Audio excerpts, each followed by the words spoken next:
मेरे आका तमाम नबियों में बेमिसाल, मेरे नबी की उम्मत तमाम उम्मतों में बेमिसाल। तो आप अपनी किस्मत पे नाज करो, अपनी किस्मत पे फ़ख्र करो कि अल्लाह रब्बुल इज़्ज़त ने तुमको अपने महबूब की उम्मत में पैदा फरमाया है और बेशुमार नेमतें उस रब ने हमको अता फरमाई, बेशुमार नेमतों से उस रब ने हमको नवाजा है। ये हाथ अल्लाह की नेमत है, ये पैर अल्लाह की नेमत है, ये आँखें अल्लाह की नेमत हैं, ये कान अल्लाह की नेमत है, ये हार्ट दिल जो हमारा सलामत है अल्लाह की नेमत है, ये किडनियाँ जो बराबर काम कर रही हैं अल्लाह की नेमत है, ये लीवर हमारा सलामत है अल्लाह की नेमत है। शेख सादी फरमाते हैं जो सांस अंदर जाती है अल्लाह का एक शुक्र वाजिब करती है, अंदर से बाहर आती है दूसरा शुक्र वाजिब होता है। ज़रा सोचो बख्तावर पुरवा और उसके कुर्बो जवार में रहने वालों, इस उर्से पाक में आने वालों, ज़रा सोचो दिन और रात में हम कितनी सांसें लेते होंगे और कितना हम अल्लाह का शुक्र अदा करते हैं। आज मस्जिदें हमारी सूनी हो गई, मदरसे हमारे वीरान हो गए, हमने सिनेमा हॉल आबाद कर दिए, आज हर घर को सिनेमा हॉल बना दिया है। मेरी कौम के नौजवानों को देखो, 2-2 घंटे बैठ के IPL देखते हैं और 2 घंटे नबी के जिक्र की महफिल में नहीं बैठ सकते, जो 2-2 घंटे बैठ करके फिल्में देखते हैं, 10-15 मिनट मस्जिद में जाकर के अल्लाह की इबादत नहीं कर सकते। दावा है कि मुसलमान सताए बहुत जा रहे हैं, परेशान बहुत हैं। जब भी कहता हूँ या अल्लाह मेरा हाल देख, हुक्म होता है अपना नामे आमाल देख। आज हमारे नामे आमाल में कोई ऐसी नेकी नज़र नहीं आती जिस पे सीना तान के ये कहें कि ये नेकी हमको जन्नत में लेकर के जाएगी। आज इस्लाह मुआशरा की बात होती है। इस्लाह मुआशरा किस चीज़ का नाम है? इस्लाह मुआशरा तभी हो सकता है जब कौम अपने आलिमों के करीब होगी। जब तक आलिमों के आप करीब नहीं होगे, मुआशरे की इस्लाह नहीं हो सकती। मैं एक रात में क्या आपकी इस्लाह कर पाऊंगा? अपने इलाके के आलिमों से जुड़िए, अपनी बस्ती के आलिमों से जुड़िए, वो आपके हर वक्त काम आएंगे। मेरे अजीज़ों, ये दुनिया चंद दिन की है, हम हमेशा दुनिया में रहने नहीं आए हैं, चंद दिन के लिए हम दुनिया में आए हैं। हर एक को याद नहीं किया जाता है, हर एक की याद नहीं मनाई जाती है, हर एक का जिक्र नहीं किया जाता है। जो जुआ खेल के जाता है उसका नाम मिटा दिया जाता है, जो चोरी करके जाता है उसका नाम मिटा दिया जाता है, जो अय्याशी करके जाता है उसका नाम मिटा दिया जाता है, जो दूसरों का हक मार के जाता है उसका नाम मिटा दिया जाता है, जो दूसरों को सता करके जाता है उसका नाम मिटा दिया जाता है। और जो अल्लाह को याद करके दुनिया से जाता है लोग उसे याद करते हैं, जो रसूल को याद करके दुनिया से जाता है लोग उसे याद रखते हैं। तुमने देखा नहीं, गौसे आजम बगदाद में है, गरीब नवाज अजमेर में है, गाजी दूल्हा बहराइच में है, आला हजरत बरेली में है, गाज साबिर पाक कलियर में है और वारिसे पाक देवा में है, मखदूम अशरफ जहांगीर सिमनानी की छौछा की सरजमीन पर है। लेकिन आज भी आदमी हजारों रुपये खर्च करके कोई अजमेर जाता हुआ नजर आता है, कोई कलियर जाता हुआ नजर आता है, कोई देवा जाता हुआ नजर आता है, कोई गाजी दूल्हा के आस्ताने पे चला आ रहा है, बसों की बसें चली आ रही हैं, लोग परवाना वार चले आ रहे हैं, लोग दीवाना वार चले आ रहे हैं। ये क्या है?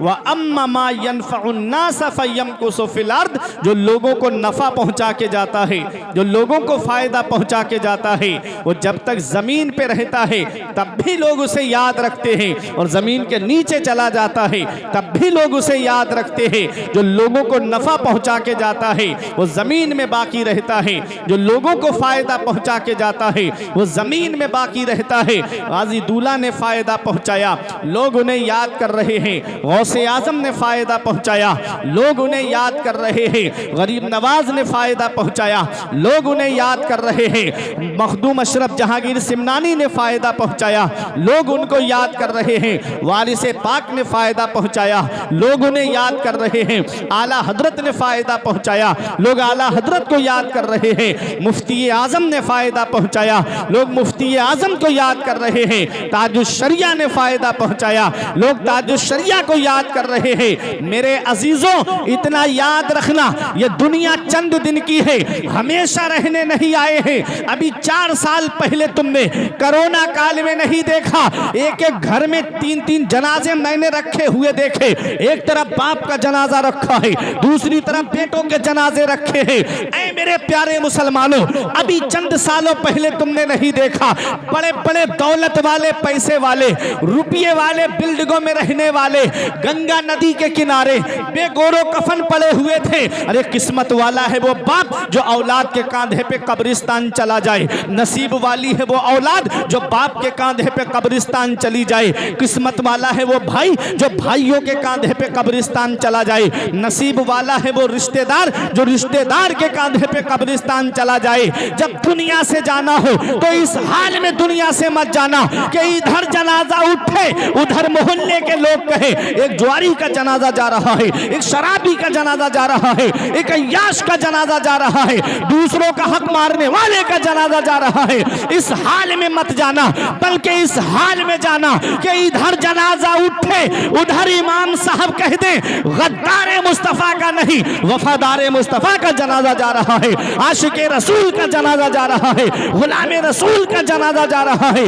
जब इस हाल में जाओगे तो यही कहोगे ये नाज, ये अंदाज हमारे नहीं होते, दामन में अगर टुकड़े तुम्हारे नहीं होते, बेदाम ही बिक जाइए बाजारे नबी में, इस शान के सौदे में खसारे नहीं होते, मिलती ना अगर भीख हुजूर आपके दर से, इस ठाठ से मंगतों के गुजारे नहीं होते। जिंदाबाद जिंदाबाद, वाह वाह, क्या बात है, सुभान अल्लाह सुभान अल्लाह। बेशक इस ठाठ से मंगतों के गुजारे नहीं होते। मेरे अजीजों, आज हम परेशान हाल हैं, एक दूसरे से शिकवा करते कि आज हम परेशान बहुत हैं, लेकिन आओ मैं आपको बताऊं, दुआएं हो रही हैं लेकिन दुआएं कबूल नहीं। वजह क्या है? सूफिया फरमाते हैं 2 चीजों पे आदमी गौर कर ले, उसकी दुआएं कबूल हो जाएंगी। एक सिद्क़े मकाल, दूसरा अक्ले हलाल। जब बोले तो सच बोले और जब खाए तो हलाल खाए। आज ये हलाल कमाई पर भी हमारी तवज्जो इल्ला माशाल्लाह बहुत कम है। आदमी सोचता है पैसा हो चाहे जैसा हो। आओ मैं आपको एक शख्सियत का जिक्र सुनाता हूँ। मर्व शहर, वहाँ के एक काजी साहब थे जिनका नाम था काजी नूह। उनकी एक बेटी थी और वो बेटी जब जवान हुई तो बेटी के रिश्ते के बारे में उन्होंने सोचा कि लाओ मैं अपनी बेटी का रिश्ता करूं। रिश्ता करने का जब इरादा किया, आप भी बेटियों वाले हैं, जब बेटी जवान हो जाती है आदमी के जहन में बातें आती हैं कि मैं उसका रिश्ता करूं, लेकिन सोच अलग होती है, जहनियत अलग होती है।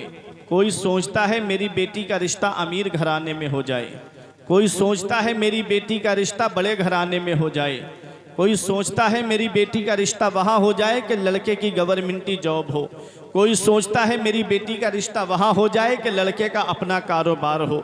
बहुत कम लोग होते हैं जो ये सोचते हैं कि मेरी बेटी का रिश्ता उस घर में हो जाए जो लड़का दीनदार हो, जो लड़का परहेजगार हो, जो लड़का मुत्तकी हो। यहाँ पहुँच करके एक बात मैं आपको बता दूँ, दौलत ज़मीन के ऊपर काम आती है, ख़ानदान ज़मीन के ऊपर काम आता है, दीनदारी वो चीज़ है जो ज़मीन के ऊपर भी काम आती है, ज़मीन के नीचे भी काम आती है। पैगम्बर इस्लाम ने क्या पैगाम दिया था? नबी फरमाते हैं तुनकहुल मरअतु लिअरबइन लिमालिहा वले हसबिहा वले जमालिहा वले दीनिहा फज़फुर बिज़ातिद्दीन। नबी फरमाते हैं जब किसी औरत से निकाह किया जाता है तो उसकी 4 चीज़ें देख के निकाह किया जाता है। या तो लड़की का माल देख के निकाह किया जाता है, या उसका ख़ानदान देख के निकाह किया जाता है, या उसका हुस्न जमाल देख के निकाह किया जाता है या उसकी दीनदारी को देख के निकाह किया जाता है। नबी फरमाते हैं फज़फुर बेज़ाति दीन, ऐ मेरे उम्मती जब तू निकाह करे तो लड़की का माल मत देखना, उसका ख़ानदान मत देखना, उसका हुस्न जमाल मत देखना, बल्कि उसकी दीनदारी को देखना, उसकी परहेजगारी को देखना। दीनदार लड़की जब तुम्हारे घर में आएगी तो दीन नस्लों तक पहुंच जाएगा। दीनदार लड़की जब तुम्हारे घर में आएगी उसकी कदमों की बरकत से अल्लाह इतनी बरकतें अता फरमाएगा कि तुम्हारी नस्लें खाएंगी तब भी वो बरकत ख़त्म नहीं होगी। लेकिन जहन बदल गया, सोच बदल गई। हम सोचते हैं कि बेटा मिल गया है, लाओ ऐसा लगता है जैसे कुदरती भीख मांगने का लाइसेंस मिल गया हो। बेटा मिल गया है, किस्म किस्म की बातें जहन में आने लगती हैं कि मेरा एक ही बेटा है, सारी प्रॉपर्टी इसकी है, सारी दौलत इसकी है, मैं इसका निकाह इतनी आसानी से नहीं करूंगा, मैं इसका निकाह किसी बड़े घराने में करूंगा ताकि जहेज ज़्यादा से ज़्यादा मिले, ताकि ज़्यादा से ज़्यादा मेरे घर में जहेज आए। आज ये जहेज की लंबी लंबी डिमांडों ने मेरे मुआशरे को तबाह कर दिया। कितनी मुस्लिम बेटियां हैं कि जिनके बालों में चांदी उतर आई, बाल सफ़ेद पड़ने लगे। एक बेटी की शादी में बाप पे इतना कर्ज हो जा रहा है कि और बेटियों के बालों में चांदी उतर आ रही है। ऐ मेरे प्यारे मुसलमानों, मैं आपसे पूछना चाहता हूं, जब मुस्लिम बेटियां आंसू बहाती होंगी तो क्या मेरे नबी को तकलीफ नहीं पहुंचती होगी? क्या पैगंबर इस्लाम को तकलीफ नहीं पहुंचती होगी? मेरा नबी तो वो है जो काफिरों का रोना ना देखे, मेरा नबी तो वो है जो काफिरों के आंसू ना देखे। जंगे बदर के मौके पे 70 कैदी गिरफ्तार करके लाए गए, उनमें नबी के सगे चचा हजरत अब्बास भी थे। उन कैदियों के बंद कस के बंधे हुए थे, मस्जिद नबवी के सहन में लेटे हुए थे। पैगंबर इस्लाम थोड़ी देर आराम के लिए लेटे, उनके कराहने की आवाज़ जब मेरे नबी के मुकद्दस कानों में आई तो आका बाहर तशरीफ लाते हैं, इरशाद फरमाते हैं मेरे सहाबा इनके बंद खोल दो, इनके कराहने से मुझे तकलीफ पहुंच रही है, इनके रोने से मुझे तकलीफ पहुंच रही है। वो मेरा नबी जो कैदियों का रोना ना देखे, वो मेरा नबी जो काफिरों का कराहना ना देखे। सोचो जब मुस्लिम बेटियां जहेज की लंबी लंबी डिमांडों की वजह से घरों में आंसू बहाती होंगी तो मेरे पैगंबर को कितनी तकलीफ पहुंचती होगी, मेरे नबी को कितनी तकलीफ पहुंचती होगी। ऐ लोगों, शादी करो तो ऐसी करो सादगी के साथ जैसे अली का अक्द हुआ फातिमा के साथ। जरदार देख कर ना जमींदार देख कर, रिश्ता करो नबी का वफादार देख कर। कोई इंसान किसी इंसान को क्या देता है? आदमी सिर्फ वसीला है, खुदा देता है।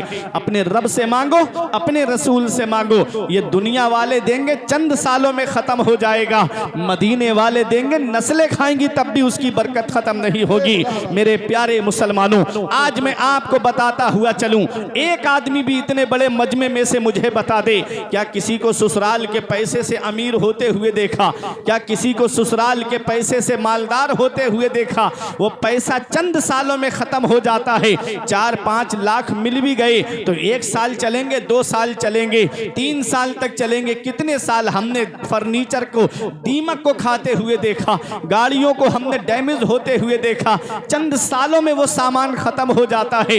ऐ मेरे प्यारे मुसलमानों, अपने जहन को करीब करिएगा। किसी का दिल दुखा करके अपना घर नहीं भरना है, किसी को तकलीफ पहुंचा करके अपना घर आबाद नहीं करना है। ऐ मेरे प्यारे मुसलमानों, पैगंबर इस्लाम की शरीयत को अपनाओ, नबी की सुन्नत पर चलो, पैगंबर इस्लाम के बताए हुए रास्ते पे चलो। और जब बेटे की शादी का मामला आए, जब इंतकाल हो जाए हमारे घर में, तब हम मौलवी साहब के पास आते हैं, आलिम साहब के पास आते हैं, हाफिज साहब के पास आते हैं। हजरत वो तरीका बता दो ताकि मेरे अजीज की मगफिरत हो जाए। बेरी की लकड़ी पर कौन सी सूरत पढ़ी जाएगी, छुआरों पर कौन सी सूरत पढ़ी जाएगी, चनों पे क्या पढ़ा जाएगा, तब हम अपने आलिमों के पास आते हैं। और जब बेटे की शादी का वक्त आता है, जब खुशी का मौका आता है, तब हम अपने आलिमों के पास नहीं आते। गम में तुम्हें आलिम याद आते हैं, खुशी के मौके पे आलिमों को क्यों भूल जाते हो? जब बच्चे की शादी का वक्त आए तब अपने आलिमों के पास आकर कहो, हजरत वो तरीका बताओ जो नबी की सुन्नत के मुताबिक हो, हजरत वो रास्ता बताओ जो पैगंबर इस्लाम की शरीयत के मुताबिक हो, हजरत वो तरीका बताओ जिससे मेरा रब मुझसे राजी हो, मुझसे मेरा रसूल मुझसे राजी हो जाए। जब इस तरह से शादी करोगे तो तुम्हारे घर में खुशियां ही खुशियां होंगी। और जब निकाह के मौके पर, नबी की सुन्नत के मौके पे जब शैतान को शामिल कर लिया जाता है तो अल्लाह उस शादी से बरकतें उठा लेता है, अल्लाह उस शादी से सुकून उठा लेता है, अल्लाह उस शादी से रहमतें उठा लेता है। जब शादी के मौके पे कोई डांस पार्टी ला करके नचवा रहा है, कोई बैंड बजवा रहा है, बताओ डांस पार्टी जिस शादी में नाचे क्या उस शादी में बरकत होगी? जिस शादी में बैंड बजे क्या उस शादी में बरकत होगी? यही वजह है कि चंद सालों के अंदर, चंद दिन नहीं गुजरते, नारे तकबीर, नारे रिसालत, नारे रिसालत, खलीफा हुजूर ताजो शरिया, खलीफा हुजूर ताजो शरिया, खलीफा हुजूर गुलजार मिल्लत, खलीफा हुजूर गुलजार मिल्लत, खलीफा हुजूर गुलजार मिल्लत हजरत अल्लामा मौलाना मुफ्ती मोहम्मद अब्दुल हसन साहब क़िबला। नारे तकबीर, नारे रिसालत।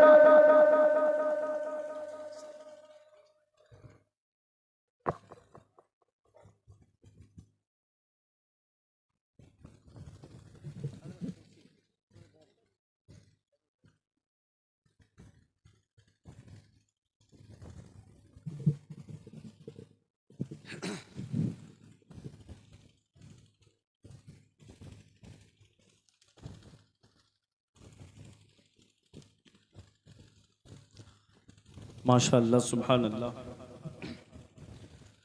जिस शख्सियत का हम और आप काफ़ी देर से इंतज़ार कर रहे थे वो शख्सियत मिंबर नूर पे तशरीफ़ फरमा है, मुमताज़ुल उलमा सिराजुल खुतबा रईसुल असातिज़ा।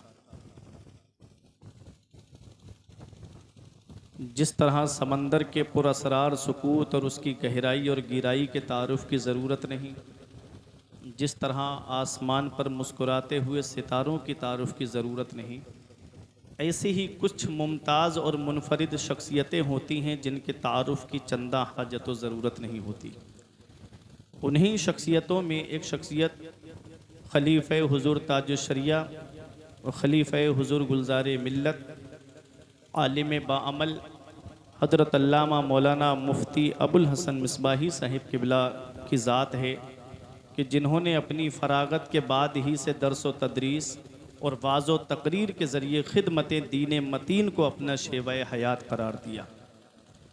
आज जिनके शागिर्द, जिनके तलामिज़ा हिंदुस्तान के मुख्तलिफ़ गोशों में आला मनासिब तदरीस व इफ्ता पर फाइज़ हैं, वो शख्सियत हमारे और आपके दरमियान तशरीफ़ फरमा है।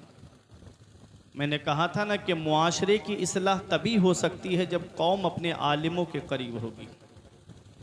जब तक आप अपने आलिमों के करीब नहीं होंगे मुआशरे की इस्लाह नहीं हो सकती। अफसोस होता है उस वक्त जिस चीज़ से आपको फ़ायदा पहुंचना चाहिए था उस चीज़ को आप हजरात समात नहीं करते। पैगंबर इस्लाम ने आलिमों का मकाम बताया, नबी करीम सल्लल्लाहु अलैहि वसल्लम ने आलिमों की अज़मत बताई। मेरे आका ने फरमाया उग़दू आलिमन औ मुतअल्लिमन औ मुस्तमिअन औ मुहिब्बन फ़ला तकुनिल खामिस फ़तहलिक। नबी फरमाते हैं तू सुबह इस हाल में करके तू आलिम हो जा। या तो तुम आलिम बन जाओ और आलिम नहीं बन सकते तो आलिम से इल्म हासिल करने वाले बन जाओ, या तो खुद आलिम बनूं और खुद आलिम नहीं बन सकते तो पैगंबर इस्लाम की इस हदीस पाक इन उलमा की मौजूदगी में मैं बताने की कोशिश कर रहा हूं कि नबी ने इस हदीस पाक में आलिमों से दूर नहीं किया, आलिमों के करीब ही रखा। फरमाया या तो खुद आलिम बनूं और खुद आलिम नहीं बन सकते तो आलिम से इल्म हासिल करने वाले बन जाओ, और आलिम से इल्म हासिल करने वाले भी नहीं बन सकते तो आलिम की बातें सुनने वाले बन जाओ। आलिम बयान करने के लिए उन कहाँ से आता है। हजरत इतनी बड़ी बारगाह से आए हैं, दर्सो तदरीस के मनसब पर फाइज हैं, हजरत तदरीस के मनसब पर फाइज हैं, अमजदिया घोसी से। किस लिए आए? ताकि मैं अपनी कौम को कुछ पैगाम दे करके आऊँगा, कुछ ज़रूरी बातें बता करके आऊँगा। और ये कौम है कि नाते एक एक घंटा सुनेंगे बैठ के, 2-2 घंटे तक सुनेंगे बैठ करके, खूब उछलेंगे मचलेंगे। नाते नबी सुनने से दिलों में इश्क़ रसूल पैदा होता है, लेकिन आमाल की इस्लाह तकरीर के ज़रिए होती है। आपको लगता होगा कि आलिमों से हमको क्या फ़ायदा है, तो हजरत की मौजूदगी में एक बात बता के, कोई तकरीर तो नहीं करनी है, बस अपनी जगह बैठने जा रहा हूँ, एक बात बता के गुजरना चाहता हूँ। तवज्जो देना, जितने आलिम हैं उन तमाम आलिमों को एक कमरे के अंदर अदब से बिठा दीजिए, बाहर से मोटा ताला लगा दीजिए और अपना रब्त, अपना ताल्लुक आलिमों से हटा लीजिए। उसके बाद अपनी ज़िंदगी जी के दिखाइए। आप बताओ मुझे, नमाज में कितने फ़र्ज़ हैं, कौन बताएगा? आलिम ही तो बताएंगे। नमाज में वुज़ू है और वुज़ू में कितने फ़र्ज़ हैं, ये कौन बताएगा? आलिम ही तो बताएंगे। वुज़ू में 4 फ़र्ज़ हैं। चेहरा कहाँ से कहाँ तक धोया जाता है, ये कौन बताएगा? या आलिम ही तो बताएंगे। दोनों हाथ कोहनियों समेत धोना है या कोहनियों तक धोना है, गायत मुगैया में दाखिल है या नहीं है, ये कौन बताएगा? ये आलिम ही तो बताएंगे। सर का मसाह करना है, कितना करना है? कुरान में मुतलक आया है, वमसहू बिरूसिकुम, तुम अपने सरों का मसाह करो। मुतलक है, कोई कैद नहीं है, कितना मसाह करना है, पूरा सर कहाँ से कहाँ तक है, ये कौन बताएगा? ये आलिम ही तो बताएंगे। दोनों पैर टखनों समेत धोना है, कौन बताएगा? ये आलिम ही तो बताएंगे। रोज़ा किस चीज़ से टूट जाता है, किससे नहीं टूटता है, कौन बताएगा? ये आलिम ही तो बताएंगे।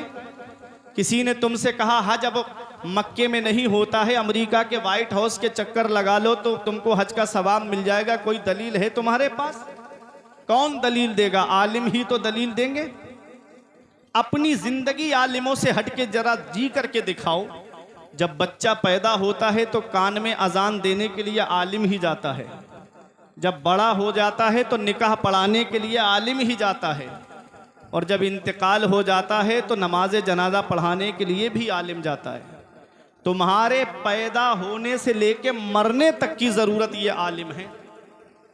आज उन्हीं को एहसास कमतरी का शिकार कराते हो।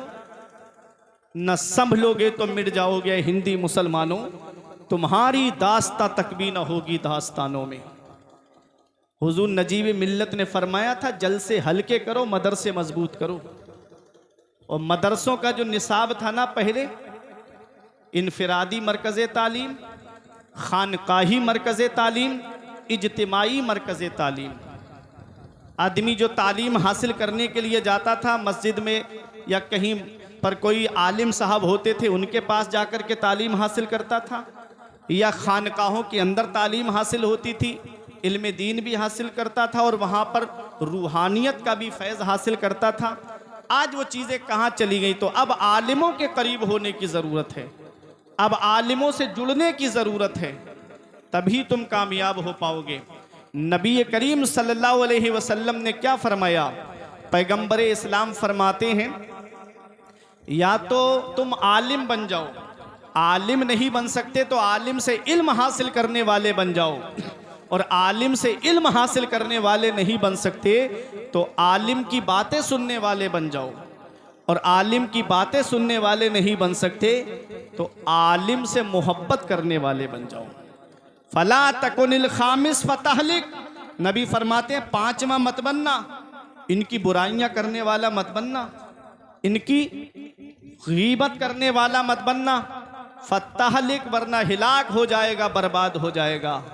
आज कोई होटल, कोई चौराहा ऐसा होगा इल्ला माशाअल्लाह जहाँ पर कुछ बूढ़े या नौजवान बैठ करके आलिमों की बुराई ना करते हों, आलिमों की तौहीन ना करते हों।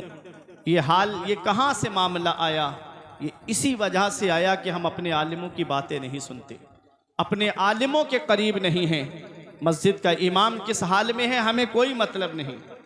अभी एक इमाम साहब का इंतकाल हो गया, कूलर में पानी डालते वक्त कभी जाकर के खैरियत नहीं लेते कि इमाम साहब किस हाल में है, कोई परेशानी तो नहीं है, हमारे कमरों में एसी चले, हमारे कमरों में कूलर चले, और मस्जिद का इमाम किस हालत में है हमको कोई मतलब नहीं है। बस नमाज पढ़ाता रहे, बस 5 वक्त जो है नमाज पढ़ाए और वहीं पर रहे, घर पर भी ना जाए, ऐसा इमाम हमको चाहिए। जिसके ना बीवी बच्चे हों, ना माँ बाप हो, ना रिश्तेदार हो, ना अजीज़ व अकारिब, बिल्कुल यतीम हो, जो कहीं पर ना जाए, ऐसा हमको इमाम चाहिए। कभी सोचा है ये हालात आज हमारे सामने हैं, इस इमाम की जगह पर हम होते तो फिर क्या करते?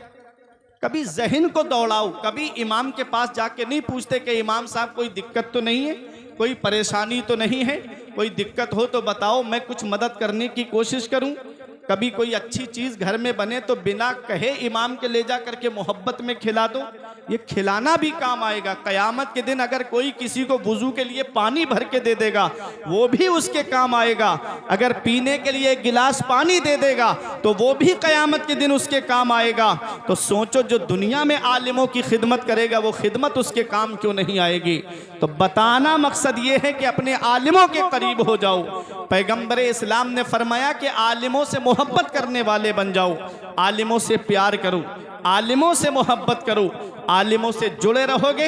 हज़रत अल्लामा जलालुद्दीन सयूती अलैहिर्रहमा एक हदीस उबादा नकल करते हुए फरमाते हैं, मन नज़रा इला वजहिल आलिम नज़रा खलक़ल्लाहु तआला मिन तिलकल नज़रती मलका, कि जो आलिम के चेहरे की तरफ मोहब्बत से देख ले तो अल्लाह ताला उस मोहब्बत नज़र की वजह से एक फरिश्ते को पैदा फरमाता है, यस्तगफिरु लहू इला यौमिल क़ियामा, जो आलिम के चेहरे की तरफ मोहब्बत से देखने वाले के लिए बख्शिश और मग़फ़िरत की दुआ करता रहता है क़यामत तक।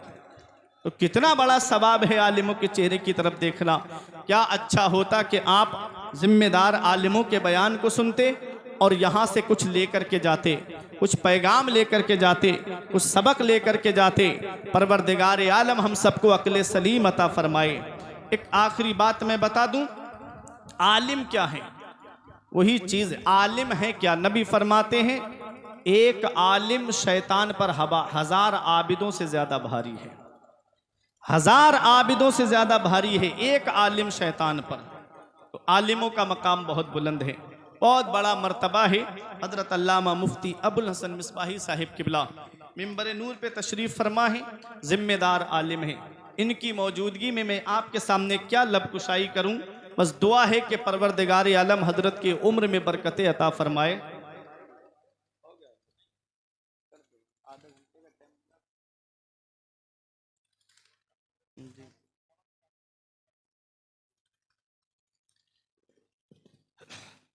आधे घंटे का वक्त था मेरे पास, मेरा वक्त पूरा हो गया है। फिर इंशाअल्लाह कभी ज़िंदगी ने वफ़ा की तो तकरीर आप हज़रात के सामने बयान की जाएगी। दुआ है परवरदिगार आलम की बारगाह में कि मेरे